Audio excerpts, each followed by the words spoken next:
बात कर रहे हैं स्टीवन हॉकिंग की, जिन्हें जदीद दौर का आइंस्टाइन भी कहा जाता है।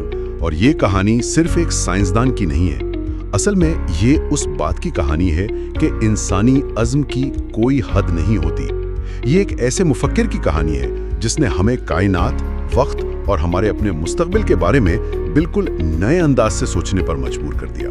उनकी कहानी में कुछ बड़े दिलचस्प इत्तेफाक भी हैं, जैसे वो गैलीलियो की वफात के ठीक 300 साल बाद पैदा हुए और बचपन में वो कोई क्लास के टॉपर नहीं थे। नहीं, बिल्कुल नहीं, लेकिन उनमें एक तजस्सुस था।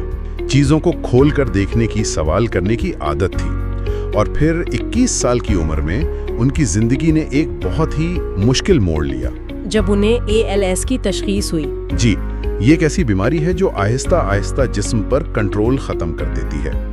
डॉक्टरों ने तो यहाँ तक कह दिया था कि उनके पास सिर्फ 2 या 3 साल हैं। ये तो किसी भी नौजवान के लिए एक क़यामत से कम नहीं है।